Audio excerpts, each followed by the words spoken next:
ओम भास्कराय नमः। हरे कृष्ण। आप सभी का दिन शुभ हो। आज दिनांक है 15 मई और दिन है गुरुवार। आज ज्येष्ठ मास के कृष्ण पक्ष की तृतीय तिथि सुबह 2:30 से लेकर अगले दिन सुबह 4:02 तक रहेगी। आज ज्येष्ठ नक्षत्र दोपहर 2:07 तक रहेगा और बाद में मूल नक्षत्र प्रारंभ हो जाएगा। इसके अलावा सुबह 7:02 तक शिव योग और बाद में सिद्ध योग प्रारंभ हो जाएगा। आज सर्वार्थ सिद्धि योग बन रहा है और आज का दिन पूजा पाठ या उपायों को करने के लिए या कोई भी नए काम को शुरू करने के लिए बहुत ही शुभ रहेगा। जैसे जैसे सूर्य की ऊष्मा तीव्र होती जाती है वैसे वैसे इस मास की साधना भी गहराती जाती है। तीसरे दिन की ये बेला अब हमें केवल बाहर नहीं भीतर से भी तपाने आई है। जहाँ शरीर पसीने में भीगता है वहीं आत्मा पवित्रता में स्नान करती है। ये वो समय है जब हमारी श्रद्धा, सेवा और सच्चाई की कसौटी लगती है। हर दिन की कथा केवल सुनने के लिए नहीं, जीने के लिए आती है। ये तीसरा दिवस एक और द्वार खोलता है जहाँ कर्म की गहराई और भक्ति की ऊंचाई को समझने का अवसर मिलता है। हम पुनः हाथ जोड़कर श्री कृष्ण और सूर्यदेव से क्षमा मांगते हैं अगर वाणी में कमी रह जाए या मन एकाग्र न हो पाए, क्योंकि कथा का हर क्षण उन्हीं की प्रेरणा से जन्म लेता है। प्रिय श्रोताओं, आज का अध्याय शुरू करने से पहले हम सभी मिलकर माँ गंगा से प्रार्थना करें। हे माँ गंगे, आप त्रिलोकों को पवित्र करने वाली, भगवती विष्णुपदी, शिव जी की जटाओं में लहराने वाली कल्याणी हो। आपकी एक बूंद से पापों का नाश होता है। आपके दर्शन मात्र से जन्म जन्मांतर के दोष मिट जाते हैं। हे माँ गंगे, हम सबके जीवन में जो भी दुख, पाप, कष्ट, रोग, दरिद्रता और क्लेश हैं, कृपा कर अपनी निर्मल धारा से उन्हें बहा दो। हमारे हृदय को शुद्ध करो, विचारों को पावन बनाओ और मोक्ष की राह दिखाओ। हे गंगे माँ, आपकी शरण में आकर हम सभी आपसे करुणा की याचना करते हैं। हे पापहारिणी, कृपा कर हमें अपने चरणों में स्थान दो और हमारे जीवन को पुण्यमय बना दो। आज के अध्याय से पहले हम सभी मिलकर बृहस्पति देवता को प्रणाम कर बृहस्पति देवता की कथा का श्रवण करेंगे। बृहस्पति देवता को सभी देवी देवताओं का गुरु माना गया है, जो कि किसी भी व्यक्ति को ज्ञान और सौभाग्य का वरदान प्रदान करते हैं। ऐसी मान्यता है कि अगर किसी व्यक्ति पर देव गुरु बृहस्पति की कृपा हो जाए तो उसे जीवन में फिर किसी भी बात की, किसी भी सुख की कोई कमी नहीं रहती। पुराणों में बृहस्पति देव को महर्षि अंगिरा का पुत्र बताया गया है। मान्यता है कि जब महर्षि अंगिरा की पत्नी को बहुत समय तक कोई संतान नहीं हुई, तब उन्होंने भगवान ब्रह्मा जी से प्रार्थना की। तब ब्रह्मा जी ने उन्हें एक व्रत बताया जो कि पुंसवन व्रत कहा जाता है। इसके बाद महर्षि अंगिरा की पत्नी ने इस व्रत की पूरी जानकारी श्री सनत कुमारों से लेकर अपना पुंसवन व्रत पूर्ण किया, जिसके पुण्य प्रताप से उन्हें एक बहुत ही तेजस्वी संतान की प्राप्ति हुई, जिन्हें ही बृहस्पति के नाम से जाना जाता है। नवग्रहों के श्रेष्ठ बृहस्पति मात्र एक ग्रह नहीं है, वरन देवताओं के भी गुरु हैं। ब्रह्मा जी के मानस पुत्र महर्षि अंगिरा के 3 पुत्र हुए, बृहस्पति, उतथ्य और संवर्त। इनमें बृहस्पति सबसे ज्येष्ठ अर्थात बड़े हैं। बृहस्पति अत्यंत सत्व गुणों से युक्त, वाणी, बुद्धि और ज्ञान के अधिष्ठाता तथा महान परोपकारी हैं। बृहस्पति देव अपने एक रूप से देव पुरोहित के रूप में इंद्र सभा ब्रह्म सभा में विराजमान रहते हैं और दूसरे रूप से ग्रह के रूप में प्रतिष्ठित होकर नक्षत्र मंडल में विराजमान रहते हैं। बृहस्पति देव के देवताओं के गुरु बनने के पीछे एक अत्यंत सुंदर कथा स्कंद पुराण में वर्णित है, जिसके अनुसार एक समय देवगुरु बृहस्पति ने काशी में शिवलिंग की स्थापना कर घोर तपस्या की। तपस्या करते हुए 10,000 वर्ष बीत गए। तब महादेव उस शिवलिंग से प्रकट हुए और बृहस्पति जी से कहने लगे, मैं तुम्हारी तपस्या से प्रसन्न हूँ, अपना अभीष्ट वर मांगो। अपने सामने उन अत्यंत प्रकाशवान तेजोमय शिव को देखकर बृहस्पति उनकी स्तुति करने लगे कि हे जगन्नाथ, आप त्रिगुणातीत, जरा मरण से रहित, त्रिजगन्मय, भक्तों का उद्धार करने वाले और शरणागत वत्सल हैं। आपके दर्शनों से ही मैं कृतकृत्य हो गया हूँ। मेरी समस्त कामनाएं पूरी हो गई हैं, अतः अब कुछ भी अप्राप्त नहीं रह गया। बृहस्पति की ऐसी स्तुति सुनकर महादेव ने और भी अधिक प्रसन्न होकर उन्हें अनेक वर दिए और कहा, हे अंगिरस, तुमने बृहत अर्थात बड़ा तप किया है, इसलिए तुम इंद्रादि देवों के पालक तथा ग्रहों में पूज्य हो जाओगे और तुम्हारा नाम बृहस्पति होगा।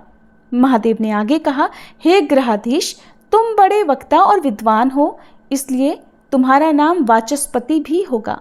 जो प्राणी तुम्हारे द्वारा स्थापित इस बृहस्पतिश्वर लिंग की आराधना करेगा और तुम्हारे द्वारा की गई स्तुति का पाठ करेगा, उसे मनोवांछित फल प्राप्त होगा तथा ग्रह जनित कोई अन्य बाधा उसे पीड़ित नहीं करेगी। इतना कहकर महादेव ने सभी देवताओं को बुलाकर बृहस्पति जी को देवाचार्य तथा देवगुरु के पद पर प्रतिष्ठित कर दिया। बृहस्पतिवार व्रत की पौराणिक कथा के अनुसार प्राचीन समय की बात है। भारतवर्ष में एक राजा राज्य करता था। वह बड़ा प्रतापी और दानी था। वह नित्य प्रति मंदिर में भगवान के दर्शन करने जाता था। वह ब्राह्मण और गुरु की सेवा किया करता था। उसके द्वार से कोई भी याचक निराश होकर नहीं लौटता था। वह प्रत्येक गुरुवार को व्रत रखता और पूजन करता था। हर दिन गरीबों की सहायता करता था, परंतु ये सब बातें उसकी रानी को अच्छी नहीं लगती थी। वो न तो व्रत करती, न ही किसी को एक भी पैसा दान में देती थी और राजा से भी ऐसा करने को मना किया करती थी। एक समय की बात है कि राजा शिकार खेलने वन को चले गए थे।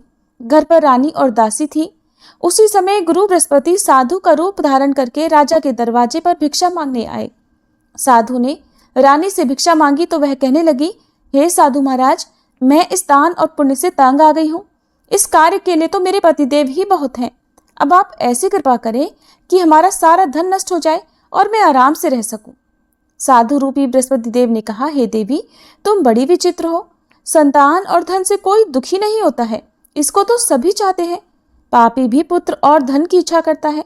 अगर तुम्हारे पास धन अधिक है तो भूखे मनुष्यों को भोजन कराओ, प्याऊ लगवाओ, ब्राह्मणों को दान दो, धर्मशालाएं बनवाओ, कुआं, तालाब, बावड़ी, बाग, बगीचे आदि का निर्माण कराओ तथा निर्धनों की कुंवारी कन्याओं का विवाह कराओ और यज्ञ आदि करो।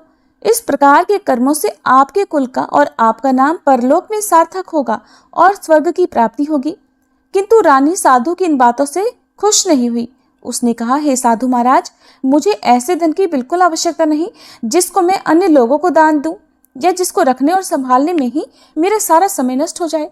तब साधु ने कहा, हे देवी, अगर तुम्हारी ऐसी ही इच्छा है तो जैसा मैं तुम्हें बताता हूँ तुम वैसा ही करना।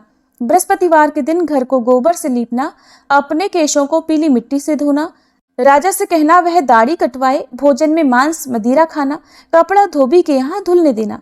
इस प्रकार 7 बृहस्पतिवार करने से तुम्हारा सब धन नष्ट हो जाएगा। ऐसा कहकर साधु महाराज रूपी बृहस्पति देव अंतर्ध्यान हो गए। रानी ने साधु के कहे अनुसार 7 बृहस्पतिवार तक वैसा ही करने का विचार किया। साधु के बताए अनुसार कार्य करते हुए केवल 3 बृहस्पतिवार ही बीते थे कि उसकी समस्त धन संपत्ति नष्ट हो गई।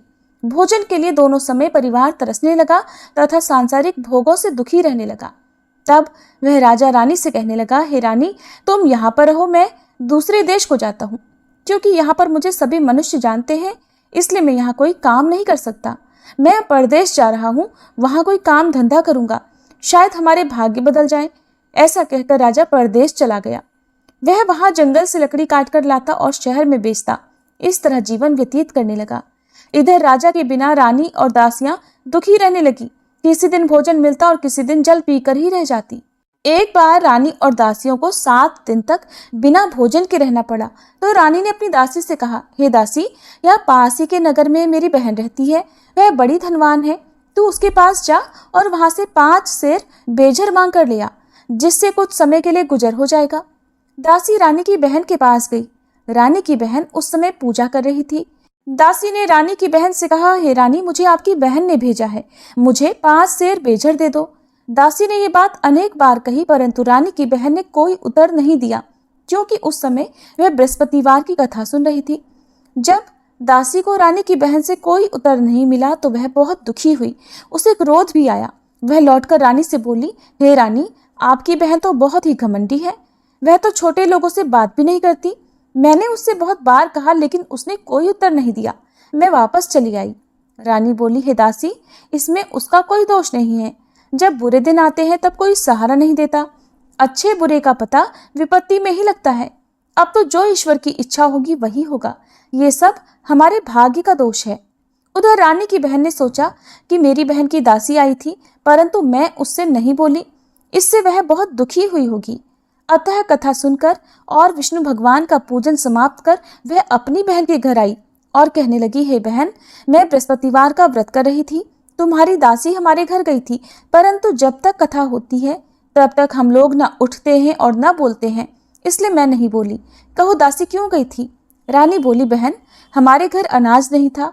वैसे तुमसे कोई बात छिपी नहीं है, इस कारण मैंने दासी को तुम्हारे पास 5 सेर बेजर लेने के लिए भेजा था। रानी की बहन बोली, बहन देखो, बृहस्पति भगवान सबकी मनोकामनाएं पूर्ण करते हैं। देखो, शायद तुम्हारे घर में अनाज रखा हो। ये सुनकर दासी घर के अंदर गई तो वहां उसे एक घड़ा बेजर का मिल गया। उसे बड़ी हैरानी हुई क्योंकि उसने एक एक बर्तन देख लिया था। उसने बाहर आकर रानी को बताया। दासी अपनी रानी से कहने लगी, हे रानी देखो, वैसे हमको जब अन्न नहीं मिलता तब हम रोज व्रत ही तो करते हैं। अगर इनसे व्रत की विधि और कथा पूछ ली जाए तो उसे हम भी किया करेंगे। दासी के कहने पर रानी ने अपनी बहन से बृहस्पतिवार व्रत के बारे में पूछा। उसकी बहन ने बताया, हे रानी बहन, बृहस्पतिवार को सूर्योदय से पहले उठकर स्नान करके बृहस्पतिवार का व्रत करना चाहिए, लेकिन उस दिन सिर नहीं धोना चाहिए। बृहस्पतिवार के व्रत में चने की दाल और मुनक्का से विष्णु भगवान का केले के वृक्ष की जड़ में पूजन करें तथा दीपक जलावे। उस दिन एक ही समय भोजन करें। भोजन पीले खाद्य पदार्थ का करें और कथा सुने। इस प्रकार करने से गुरु भगवान प्रसन्न होते हैं, अन्न पुत्र धन देते हैं, मनोकामना पूर्ण करते हैं। व्रत और पूजन की विधि बताकर रानी की बहन अपने घर लौट गई। रानी और दासी दोनों ने निश्चय किया कि बृहस्पति देव भगवान का पूजन जरूर करेंगे। 7 दिन बाद जब बृहस्पतिवार आया तो उन्होंने व्रत रखा। घुड़साल में जाकर चना और गुड़ बीन लाई तथा उसकी दाल से केले की जड़ तथा विष्णु भगवान का पूजन किया। अब पीला भोजन कहाँ से आए? दोनों बड़ी दुखी हुई, परंतु उन्होंने व्रत किया था, इस कारण बृहस्पति देव भगवान प्रसन्न थे। एक साधारण व्यक्ति के रूप में वे 2 थालों में सुंदर पीला भोजन लेकर आए और दासी को देकर बोले, हे दासी, ये भोजन तुम्हारे और रानी के लिए है, तुम दोनों कर लेना। दासी भोजन पाकर बहुत प्रसन्न हुई और रानी से बोली, रानी जी भोजन कर लो।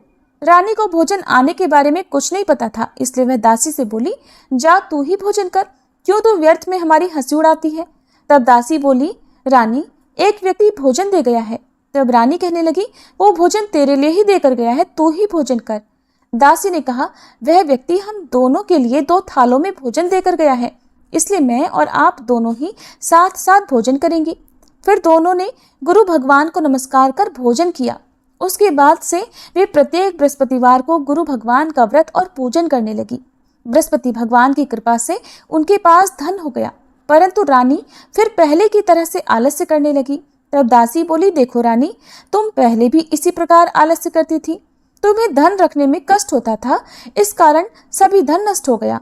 अब गुरु भगवान की कृपा से धन मिला है तो तुम्हें फिर आलस्य होता है। बड़ी मुसीबतों के बाद हमने ये धन पाया है, इसलिए हमें दान पुण्य करना चाहिए। तुम भूखे मनुष्यों को भोजन कराओ, प्याऊ लगवाओ, ब्राह्मणों को दान दो, कुआं, तालाब, बावड़ी आदि का निर्माण करवाओ, मंदिर पाठशाला बनवाकर दान दो, कुंवारी कन्याओं का विवाह करवाओ, धन को शुभ कार्यों में खर्च करो, जिससे तुम्हारे कुल का यश बढ़े और स्वर्ग प्राप्त हो और पितर भी प्रसन्न हो। दासी की बात मानकर रानी ने इसी प्रकार के कर्म करने प्रारंभ कर दिए, जिससे उनका काफी यश फैलने लगा। एक दिन रानी और दासी आपस में विचार करने लगी कि न जाने राजा किस दशा में होंगे, उनकी कोई खोज खबर नहीं है। उन्होंने बृहस्पति देव से प्रार्थना की और तब भगवान ने रात्रि में राजा को स्वप्न में कहा, हे राजा उठ, तेरी रानी तुझको याद करती है, अब अपने देश को वापस लौट जा। राजा प्रातःकाल उठकर जंगल से लकड़ियां काट कर लाने के लिए जंगल की ओर चल पड़ा। जंगल से गुजरते हुए वह सोचने लगा, रानी की गलती से उसे कितने दुख भोगने पड़े। राजपाट छोड़कर उसे जंगल में आकर रहना पड़ा। जंगल से लकड़ियां काटकर उन्हें बेचकर गुजारा करना पड़ा। उसी समय उस जंगल में बृहस्पति देव एक साधु का रूप धारण करके आए और राजा के पास आकर बोले, हे लकड़हारे, तुम इस सुनसान जंगल में किस चिंता में बैठे हो, मुझे बतलाओ। ये सुनकर राजा की आंखों में आंसू भर आए और साधु की वंदना करके वह बोला, हे प्रभु, आप सब कुछ जानने वाले हैं। ऐसा कहकर राजा ने साधु को अपनी संपूर्ण कथा सुना दी। महात्मा दयालु होते हैं। वे राजा से बोले, हे राजा, तुम्हारी पत्नी ने बृहस्पति देव के प्रति अपराध किया था, जिसके कारण तुम्हारी ये दशा हुई। अब तुम किसी प्रकार की चिंता मत करो, भगवान तुम्हें पहले से अधिक धन देंगे। देखो, तुम्हारी पत्नी ने बृहस्पतिवार का व्रत करना प्रारंभ कर दिया है। अब तुम भी बृहस्पतिवार का व्रत करके चने की दाल और गुड़ जल के लोटे में डालकर केले का पूजन करो। फिर कथा कहो या सुनो, भगवान तुम्हारी सब मनोकामनाओं को पूर्ण करेंगे। साधु को प्रसन्न देखकर राजा बोला, हे प्रभु, मुझे लकड़ी बेचकर इतना पैसा नहीं मिलता जिससे भोजन करने के उपरांत कुछ बचा सकूं, और मैंने रात्रि में अपनी रानी को व्याकुल देखा है। मेरे पास कोई साधन नहीं जिससे समाचार जान सकूं। फिर मैं बृहस्पति देव की क्या कहानी कहूं? मुझे तो कुछ भी नहीं मालूम है। साधु ने कहा, हे राजा, तुम किसी बात की चिंता मत करो। बृहस्पतिवार के दिन तुम रोजाना की तरह लकड़ियां लेकर शहर में जाओ। तुम्हें रोज से 2 गुना धन प्राप्त होगा, जिससे तुम भलीभांति भोजन कर लोगे और बृहस्पति देव की पूजा का सामान भी आ जाएगा। बृहस्पतिवार की कथा इस प्रकार है। प्राचीन काल में एक बहुत ही निर्धन ब्राह्मण था। उसकी कोई संतान नहीं थी। वह नित्य पूजा पाठ करता, परंतु उसकी पत्नी बहुत मलिनता के साथ रहती थी। वो न तो स्नान करती और न किसी देवता का पूजन करती थी। प्रातःकाल उठते ही सबसे पहले भोजन करती, बाद में कोई अन्य कार्य करती। ब्राह्मण देवता बहुत दुखी रहते थे। पत्नी को बहुत समझाते, किंतु कोई परिणाम नहीं निकलता। भगवान की कृपा से ब्राह्मण की पत्नी के कन्या उत्पन्न हुई। वह कन्या अपने पिता के घर में बड़ी होने लगी। वह बालिका प्रातः स्नान करके भगवान विष्णु का जप करती। वह बचपन से ही बृहस्पतिवार का व्रत भी करने लगी थी। पूजा पाठ समाप्त कर स्कूल जाती तो अपनी मुट्ठी में जौ भरकर ले जाती और पाठशाला जाने के मार्ग में डालती जाती। वही जौ सोने के हो जाते तो लौटते समय उनको बीनकर घर ले आती। एक दिन वह बालिका सूप में उन सोने के जौ को फटककर साफ कर रही थी।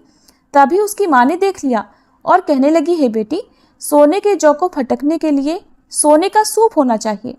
दूसरे दिन गुरुवार था। उस कन्या ने व्रत रखा और बृहस्पति देव से प्रार्थना करके कहा, हे प्रभु, यदि मैंने सच्चे मन से आपकी पूजा की हो तो मुझे सोने का सूप दे दो। बृहस्पति देव ने उसकी प्रार्थना स्वीकार कर ली। रोजाना की तरह वह कन्या जौ फैलाती हुई पाठशाला चली गई। पाठशाला से लौटकर जब वह जौ बीन रही थी तो बृहस्पति देव की कृपा से उसे सोने का सूप मिला।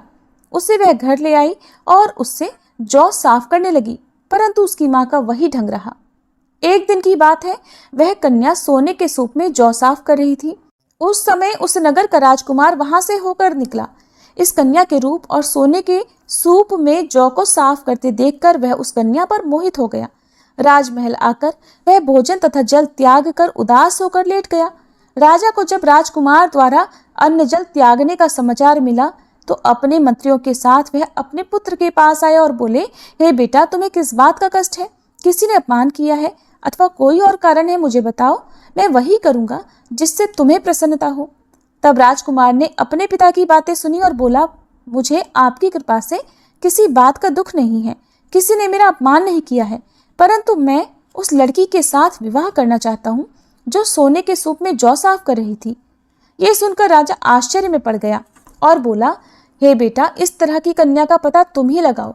मैं उसके साथ तुम्हारा विवाह अवश्य ही करवा दूंगा। राजकुमार ने राजा को उस लड़की के घर का पता बतलाया।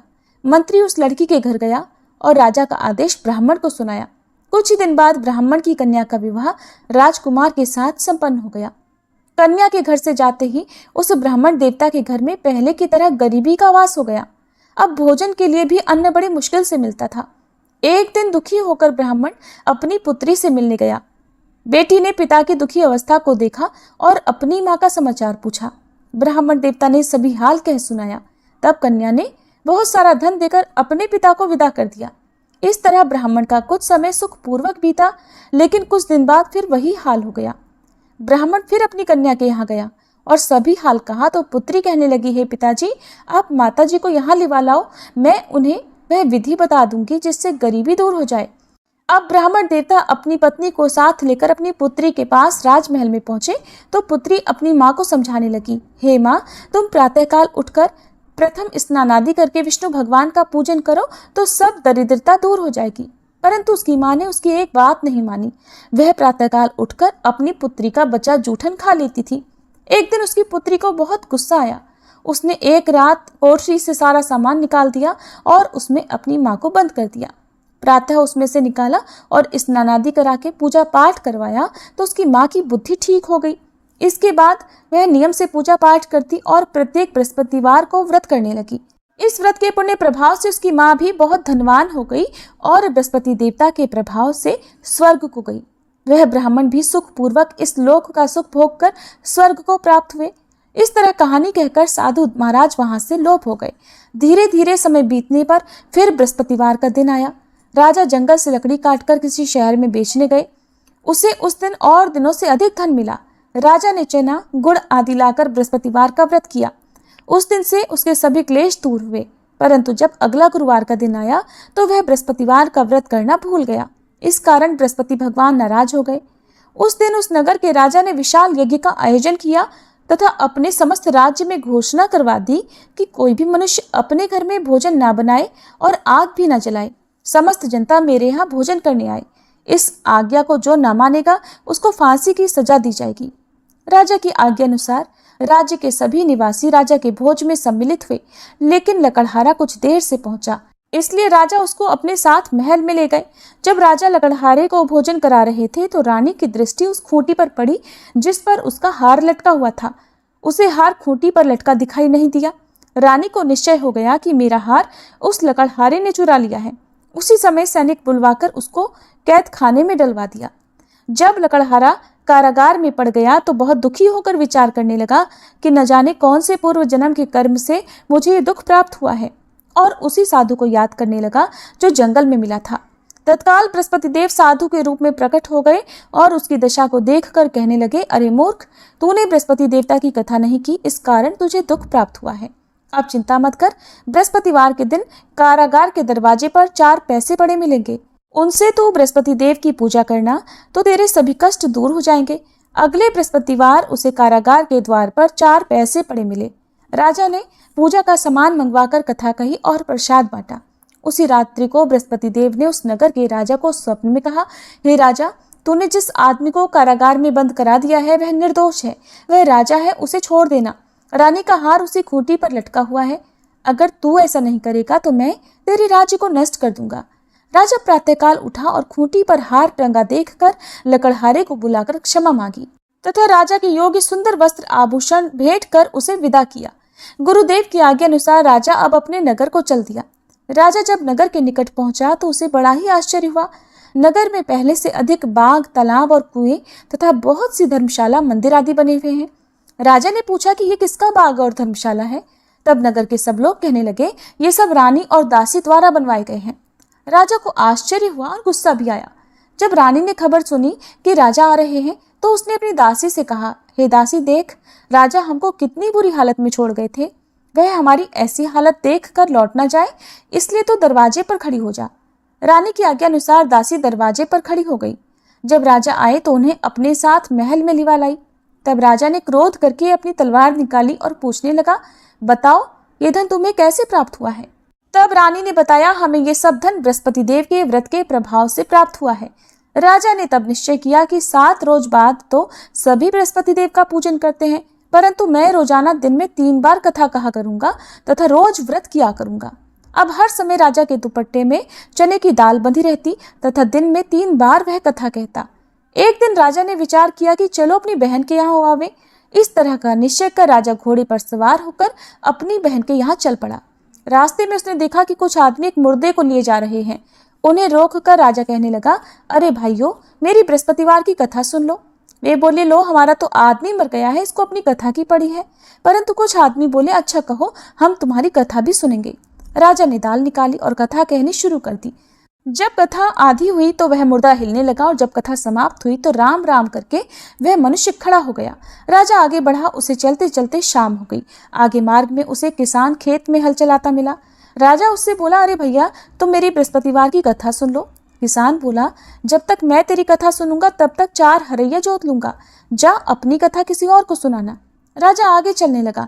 राजा के हटते ही बैल पछाड़ खाकर गिर गए तथा किसान के पेट में बहुत जोर से दर्द होने लगा। उसी समय किसान की माँ रोटी लेकर आई। उसने जब ये देखा तो अपने पुत्र से सब हाल पूछा। बेटे ने सभी हाल बता दिया। बुढ़िया दौड़ी दौड़ी उस घुड़सवार के पास गई और उससे बोली, मैं तेरी कथा सुनूंगी, तू अपनी कथा मेरे खेत पर ही चलकर कहना। राजा ने लौटकर बुढ़िया के खेत पर जाकर कथा कही, जिसके सुनते ही बैल खड़े हो गए और किसान के पेट का दर्द भी बंद हो गया। अब राजा अपनी बहन के घर पहुंच गया। बहन ने भाई की खूब मेहमानी की। दूसरे दिन प्रातःकाल राजा जगा तो देखने लगा कि सब लोग भोजन कर रहे हैं। राजा ने अपनी बहन से पूछा कि ऐसा कोई मनुष्य है जिसने भोजन ना किया हो, जो मेरी बृहस्पतिवार की कथा सुन ले। तो बहन बोली, हे भैया, ये देश ऐसा ही है। पहले यहाँ के लोग भोजन करते हैं, बाद में अन्य कोई काम करते हैं। अगर पड़ोस में कोई हो तो देख कर आती हूँ। ऐसा कहकर बहन देखने चली, परंतु उसे कोई भी ऐसा व्यक्ति नहीं मिला जिसने भोजन नहीं किया हो। फिर वह एक कुम्हार के घर गई जिसका लड़का बीमार था। उसे पता चला कि उसके यहाँ 3 दिन से किसी ने भोजन नहीं किया है। रानी ने अपने भाई की कथा सुनने के लिए कुम्हार से कहा तो वह तैयार हो गया। तब राजा ने जाकर बृहस्पतिवार की कथा कही, जिसको सुनकर उसका लड़का ठीक हो गया। अब तो राजा की प्रशंसा होने लगी। एक दिन राजा ने अपनी बहन से कहा, हे बहन, अब मैं अपने घर जाऊंगा, तुम भी तैयार हो जाओ। राजा की बहन ने अपनी सास से अपने भाई के साथ जाने की आज्ञा मांगी तो सास बोली, चली जा, परंतु अपने लड़कों को मत ले जाना, क्योंकि तेरे भाई की कोई संतान नहीं होती है। बहन ने अपने भाई से कहा, हे भैया, मैं तो चलूंगी, परंतु कोई बालक नहीं जाएगा। राजा ने कहा, जब कोई बालक नहीं चलेगा तब तुम भी जाकर क्या करोगी। फिर दुखी मन से राजा अपने नगर को लौट आया। राजा ने अपनी रानी से कहा, हमने संतान है, इसलिए हमारे घर आना कोई पसंद नहीं करता, हम निर्वंशी राजा हैं। ऐसा कहकर वह बिना भोजन आदि किए शैया पर लेट गया। रानी बोली, हे प्रभु, बृहस्पति देव ने हमें सब कुछ दिया है, वे हमें संतान भी अवश्य देंगे। उसी रात बृहस्पति देव ने राजा को स्वप्न में कहा, हे राजा, उठ, सभी सोच त्याग दे, तेरी रानी गर्भ से है। राजा को यह जानकर बड़ी प्रसन्नता हुई। 9वें महीने रानी के गर्भ से एक सुंदर पुत्र पैदा हुआ। जब राजा की बहन ने यह शुभ समाचार सुना तो वह बहुत खुश हुई तथा बधाई लेकर अपने भाई के यहाँ आई। तभी रानी ने कहा, घोड़ा चढ़कर तो नहीं आई, गधा चढ़ी आई। राजा की बहन बोली, भाई, मैं इस प्रकार न कहती तो तुम्हें संतान कैसे मिलती। बृहस्पति देव ऐसे ही हैं, जिसके मन में जो कामनाएं रहती है सभी को पूर्ण करते हैं। जो सद्भावना पूर्वक बृहस्पतिवार का व्रत करता है और कथा पढ़ता है अथवा सुनता है, दूसरों को सुनाता है, बृहस्पति देव उसकी सभी मनोकामनाएं पूर्ण करते हैं। बृहस्पति देव उनकी सदैव रक्षा करते हैं। जो संसार में सद्भावना और सच्चे मन से बृहस्पति देव का पूजन करते हैं, उनकी सभी मनोकामनाएं उसी प्रकार पूर्ण होती हैं जैसे रानी और राजा ने बृहस्पति देव की कथा का गुणगान किया, उनकी सभी इच्छाएं बृहस्पति देव ने पूर्ण की। मनुष्य को हृदय से उनका मनन करते हुए जयकार करनी चाहिए। प्रेम से बोलिए, बृहस्पति देवता की जय। अब सुनिए आज का महात्म्य। आज ज्येष्ठ मास महात्म्य में आप रसपान करेंगे भगवान सूर्य के पूजन और व्रतोद्यापन का विधान, 12 आदित्यों के नाम और रथ सप्तमी व्रत की महिमा। साथ ही आप रसपान करेंगे सूर्य देव के रथ और उसके साथ भ्रमण करने वाले देवता नाग आदि के वर्णन के बारे में भी। भगवान श्री कृष्ण ने कहा, सांब, अब मैं सूर्य के विशिष्ट अवसरों पर होने वाले व्रत उत्सव और पूजन की विधियों का वर्णन करता हूँ, उन्हें सुनो। किसी मास के शुक्ल पक्ष की सप्तमी, ग्रहण या संक्रांति के एक दिन पहले एक बार हविष्यान्न का भोजन कर सायंकाल के समय भलीभांति आचमन आदि करके अरुण देव को प्रणाम करना चाहिए तथा सभी इंद्रियों को संयम में रखकर भगवान सूर्य का ध्यान कर रात्रि में जमीन पर कुश की शैया पर शयन करना चाहिए। दूसरे दिन प्रातःकाल उठकर विधि पूर्वक स्नान संपन्न करके संध्या करें तथा पूर्वोक्त मंत्र ओम खगोलकाय स्वाहा, इस मंत्र का जाप और सूर्य भगवान की पूजा करें। अग्नि को सूर्य ताप के रूप में समझकर वेदी बनाएं और संक्षेप में हवन तथा तर्पण करें। गायत्री मंत्र से प्रोक्षण कर पूर्वाग्र और उत्तराग्र कुशा बिछाएं। अनंतर सभी पात्रों का शोधन कर दो, यानी कि शुद्धि कर दो। कुशाओं की प्रदेश मात्र की एक पवित्री बनाएं। फिर उस पवित्री से सभी वस्तुओं का प्रोक्षण करें अर्थात शुद्ध करें। घी को अग्नि पर रखकर पिघला लें। उत्तर की ओर पात्र में उसे रख दें। फिर अग्नि में 3 बार घी डालें। स्रुवा आदि का कुशों के द्वारा परिमार्जन और संप्रोक्षण करके अग्नि में सूर्य देव की पूजा करें और दाहिने हाथ में स्रुवा ग्रहण कर मूल मंत्र से हवन करें। मनोयोग पूर्वक मौन धारण कर सभी क्रियाएं संपन्न करनी चाहिए। पूर्णाहुति के बाद तर्पण करें। फिर ब्राह्मणों को उत्तम भोजन कराना चाहिए और यथाशक्ति उनको दक्षिणा भी देनी चाहिए। ऐसा करने से मनोवांछित फल की प्राप्ति होती है। माघ मास की सप्तमी को वरुण नामक सूर्य की पूजा करें। इसी प्रकार क्रमशः फाल्गुन में सूर्य, चैत्र में वैशाख, वैशाख में धाता, ज्येष्ठ में इंद्र, आषाढ़ में रवि, श्रावण में नभ, भाद्रपद में यम, आश्विन में पर्जन्य, कार्तिक में त्वष्टा, मार्गशीर्ष में मित्र तथा पौष मास में विष्णु नामक सूर्य का अर्चन करें। इस विधि से 12 मासों में अलग अलग नामों से भगवान सूर्य की पूजा की जाती है। इस प्रकार श्रद्धा भक्ति पूर्वक एक दिन पूजा करने से वर्ष पर्यंत की गई पूजा का फल स्वतः ही प्राप्त हो जाता है। उपर्युक्त विधि से 1 वर्ष तक व्रत कर रत्न जटित स्वर्ण का एक रथ बनवाएं। उसमें 7 घोड़े बनवाएं। रथ के बीच में सोने के कमल के ऊपर रत्नों के आभूषणों से अलंकृत सूर्य नारायण की सोने की मूर्ति की स्थापना करें। रथ के आगे उनके सारथी को बिठाएं। फिर 12 ब्राह्मणों में से 12 महीनों के सूर्यों की भावना कर 13वें मुख्य आचार्य को साक्षात सूर्य नारायण समझकर उनकी पूजा करें तथा उन्हें रथ, छत्र, भूमि, गऊ आदि समर्पित करें। इसी प्रकार रत्नों के आभूषण, वस्त्र, दक्षिणा और एक एक घोड़ा उन 12 ब्राह्मणों को दे। फिर हाथ जोड़कर प्रार्थना करें कि हे ब्राह्मण देवताओं, इस सूर्य व्रत के उद्यापन करने के बाद यदि असमर्थतावश कभी सूर्य व्रत न कर सकूं तो मुझे कोई दोष न लगे। ब्राह्मणों के साथ आचार्य भी एवं अस्तु कहकर यजमान को आशीर्वाद दें और कहें, सूर्य भगवान तुम पर प्रसन्न हो। जिस मनोरथ की पूर्ति के लिए तुमने ये व्रत किया है और भगवान सूर्य की पूजा की है, वह तुम्हारा मनोरथ सिद्ध हो और भगवान सूर्य उसे पूरा करें।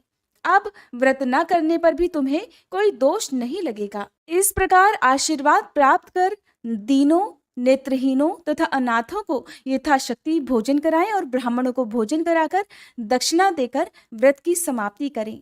जो व्यक्ति इस सप्तमी व्रत को 1 वर्ष तक करता है वह 100 योजन लंबे चौड़े देश का धार्मिक राजा होता है और इस व्रत के फल से 100 वर्षों से भी अधिक निष्कंटक राज्य करता है।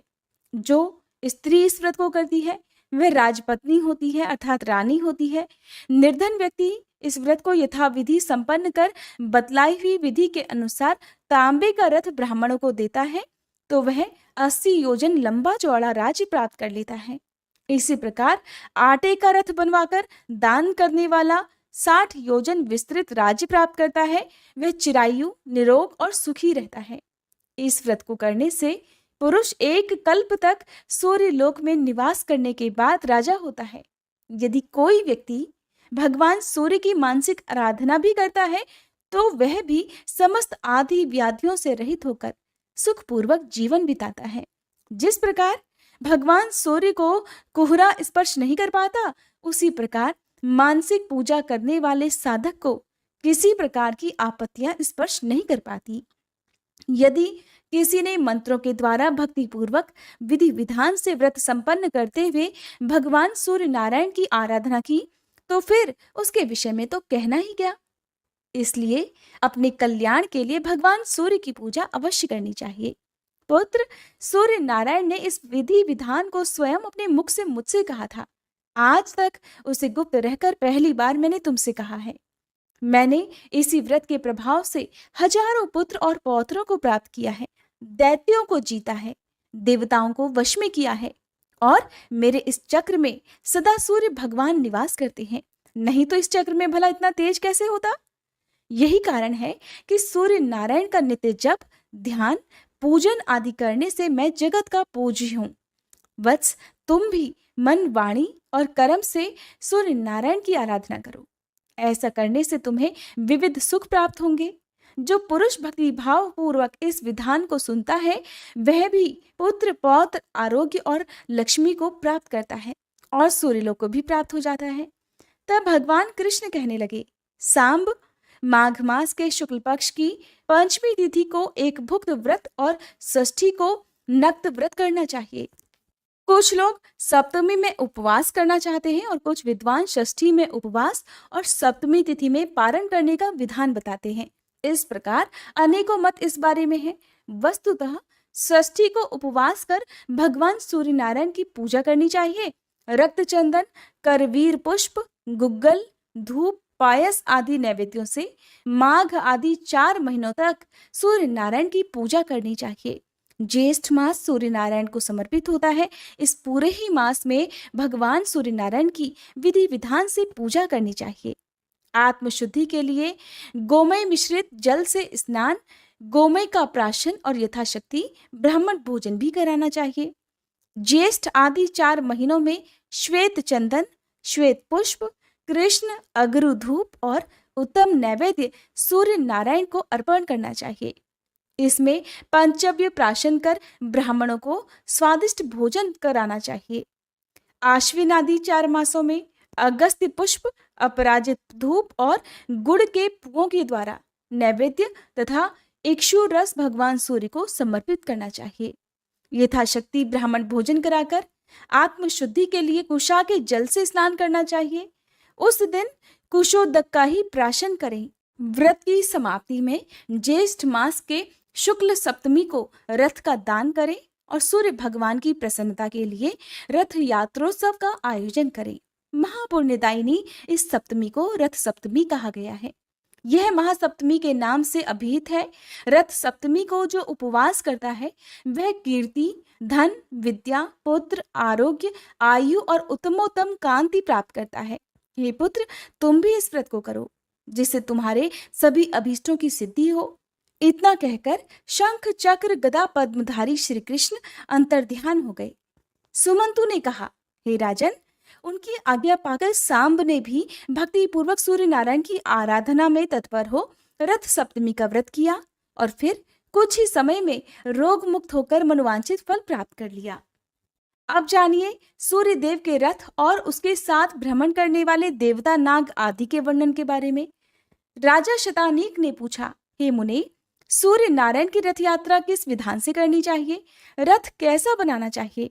इस रथ यात्रा का प्रचलन मृत्युलोक में किसके द्वारा हुआ? इन सब बातों को आप कृपा पूर्वक मुझे बतलाइए।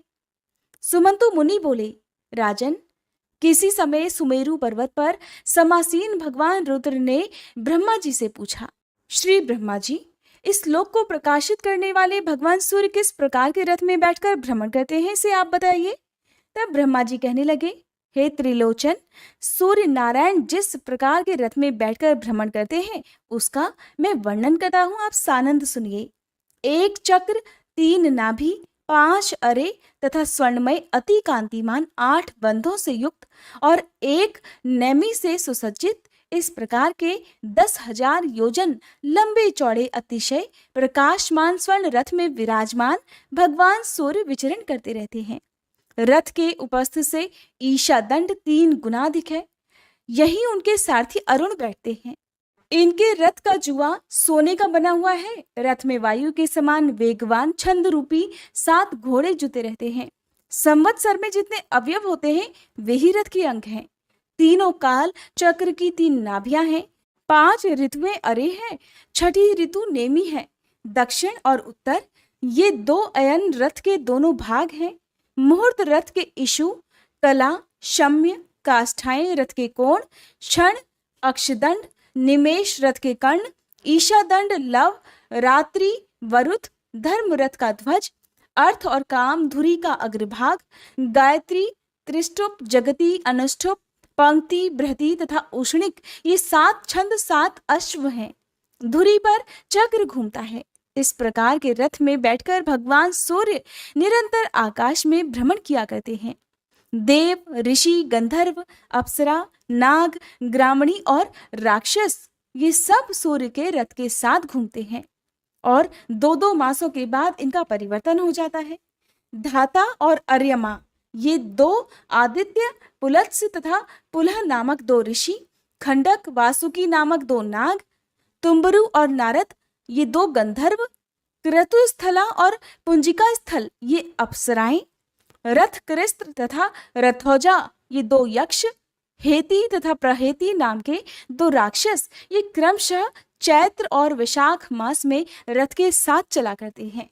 मित्र तथा वरुण नामक 2 आदित्य, अत्रि तथा वशिष्ठ ये दो ऋषि, तक्षक और अनंत दो नाग, मेनका तथा सहजन्या ये दो अप्सराएं, हाहा हुहु दो गंधर्व, रथ स्वान और रथचित्र में ये दो यक्ष, पौरुषे और वध नामक दो राक्षस क्रमशः ज्येष्ठ तथा आषाढ़ मास में सूर्य के रथ के साथ चला करते हैं।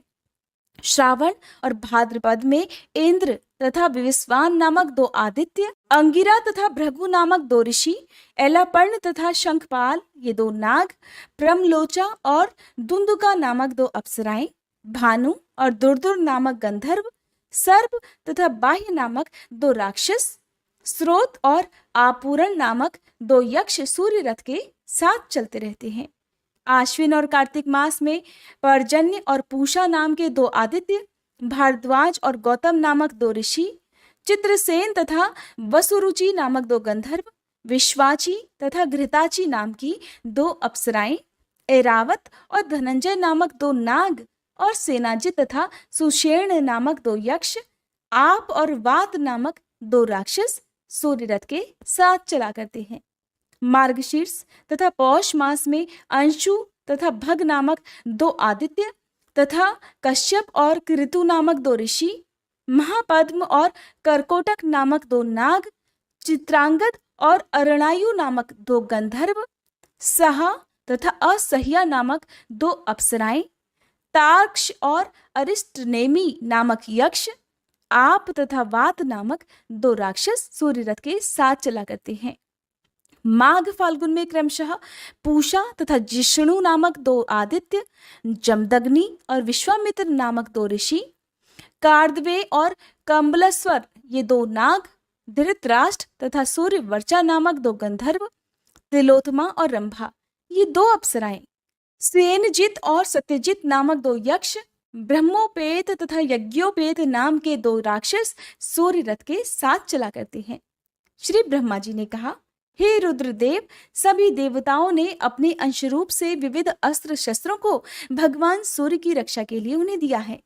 इस प्रकार सभी देवता उनके रथ के साथ साथ भ्रमण करते रहते हैं। ऐसा कोई भी देवता नहीं है जो रथ के पीछे ना चले। इस सर्वदेवमय सूर्य नारायण के मंडल को ब्रह्मवेत्ता ब्रह्म रूप, याज्ञिक यज्ञ स्वरूप, भगवत भक्त विष्णु स्वरूप तथा शैव शिव स्वरूप मानते हैं। ये स्थानाभिमानी देवगण अपने तेज से भगवान सूर्य को आप्लावित करते रहते हैं। देवता और ऋषि हर समय भगवान सूर्य की स्तुति करते हैं। गंधर्वगण गान करते हैं तथा अप्सराएं रथ के आगे नृत्य करती हुई चलती रहती हैं। राक्षस रथ के पीछे पीछे चलते हैं। 60,000 बालखिल्य ऋषिगण रथ को चारों ओर से घेर कर चलते हैं।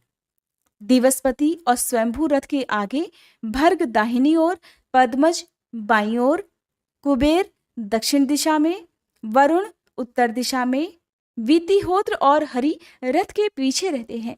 रथ के पीठ में पृथ्वी, मध्य में आकाश, रथ की कांति में स्वर्ग, ध्वजा में दंड, ध्वजाग्र में धर्म, पताका में रिद्धि वृद्धि और श्रीनिवास करती हैं। ध्वज दंड के ऊपरी भाग में गरुण तथा उसके ऊपर वरुण स्थित हैं।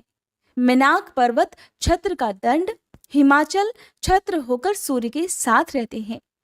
इन देवताओं का बल, तप, तेज, योग और तत्व जैसा है वैसे ही सूर्यदेव तपते हैं। यही देवगण तपते हैं, बरसते हैं, सृष्टि का पालन पोषण करते हैं, जीवों के अशुभ कर्म को निवृत्त करते हैं, प्रजाओं को आनंद देते हैं और सभी प्राणियों की रक्षा के लिए भगवान सूर्य के साथ भ्रमण करते रहते हैं। अपनी किरणों से चंद्रमा की वृद्धि कर सूर्य भगवान देवताओं का पोषण करते हैं। शुक्ल पक्ष में सूर्य किरणों से चंद्रमा की क्रमशः वृद्धि होती है और कृष्ण पक्ष में देवगण उसका पान करते हैं। अपनी किरणों से पृथ्वी का रसपान कर सूर्य नारायण वर्षा करते हैं। इस वर्षा से सभी औषधियां उत्पन्न होती हैं तथा अनेक प्रकार के अन्न भी उत्पन्न होते हैं, जिससे पितरों और मनुष्यों को तृप्ति होती है। एक चक्र वाले रथ में भगवान सूर्य नारायण बैठकर एक अहोरात्र में 7 द्वीप और समुद्रों से युक्त पृथ्वी के चारों ओर भ्रमण करते हैं। एक वर्ष में 360 बार भ्रमण करते हैं। इंद्र की पुरी अमरावती में जब मध्याह्न होता है तब उस समय यम की संयमनी पुरी में सूर्योदय, वरुण की सुधा नाम की नगरी में अर्धरात्रि और सोम की विभा नाम की नगरी में सूर्यास्त होता है। संयमनी में जब मध्याह्न होता है तब सुखा में उदय, अमरावती में अर्धरात्रि और विभा में सूर्यास्त होता है। सुखा में जब मध्याह्न होता है उस समय विभा में उदय, अमरावती में आधी रात और संयमनी में सूर्यास्त होता है। इस प्रकार मेरु पर्वत की प्रदक्षिणा करते हुए भगवान सूर्य का उदय और अस्त हुआ करता है। प्रभात से मध्याह्न तक सूर्य की किरणों की वृद्धि और मध्याह्न से अस्त तक ह्रास होता है। जहां सूर्योदय होता है वह पूर्व दिशा और जहां अस्त होता है वह पश्चिम दिशा है। एक मुहूर्त में भूमि का 30वां भाग सूर्य लांघ जाते हैं। सूर्य भगवान के उदय होते ही प्रतिदिन इंद्र पूजा करते हैं। मध्याह्न में यमराज, अस्त के समय वरुण और अर्धरात्रि में सोम पूजन करते हैं। विष्णु, शिव, रुद्र, ब्रह्मा, अग्नि, वायु, नैऋति, ईशान आदि सभी देवगण रात्रि की समाप्ति पर ब्रह्म वेला में कल्याण के लिए सदा भगवान सूर्य की आराधना किया करते हैं। हरे कृष्णा। आज का अध्याय समाप्त हुआ। इसके आगे का वृतांत जानने के लिए कृपया आप अगली वीडियो का इंतजार जरूर कीजिएगा।